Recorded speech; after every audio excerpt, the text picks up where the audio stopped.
Some of you who may have hiked this area know that it was all mustard. It was like 10-foot tall mustard. You couldn't really walk through it. It was kind of an unknown of what was behind that mustard. And so here we are, right in the middle of that, where it's clear now. Our crews, under direction of Johnny, came in and weeded the area, and now we're preparing the site for restoration.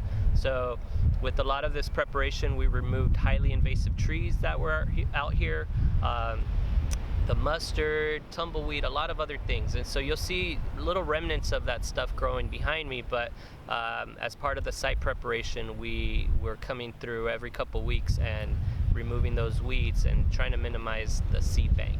And so after we cleared this area, we've installed this drip system here. And so it's a way to be water efficient and only water the plants that we're going to plant in here in the fall.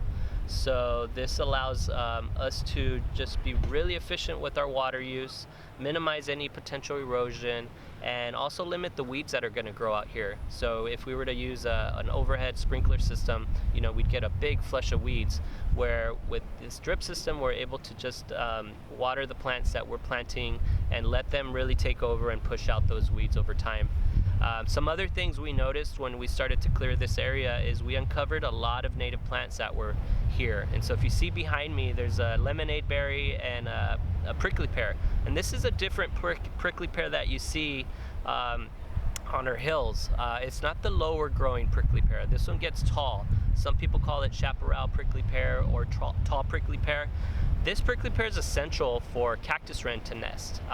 It grows taller than the other prickly pear, and so it allows for cactus wren to lay their nest there and to be a little more protected than they would if it was a shorter prickly pear. So we're really happy to see that. We're really happy to uncover it, and we will give it a little water to kind of give it a boost, and we expect it to get bigger and provide cactus wren habitat again, because we know that the cactus wren was out here at some point and was actively territorial and breeding and doing its thing. We also know that the gnatcatcher was out here, and we will be planting specific plants for that bird. Two other species that we will be planting for is the Alsagondo blue butterfly and the Palos verdes blue butterfly. And so we're kind of in the nexus here of where those two species overlap on populations, historical populations, and so we hope that they'll show up with the host plant being here.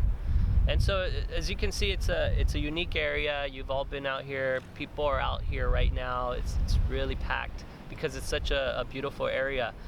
While we were setting up here, we saw an osprey fly over.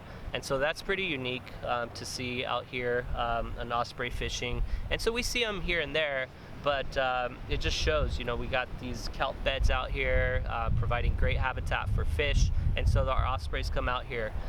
We've also seen gnatcatchers while we were setting up, bush tits, black phoebes, and that's just in this area that is pretty denuded because of the weeds. So we expect the populations to really increase as we plant these plants in here.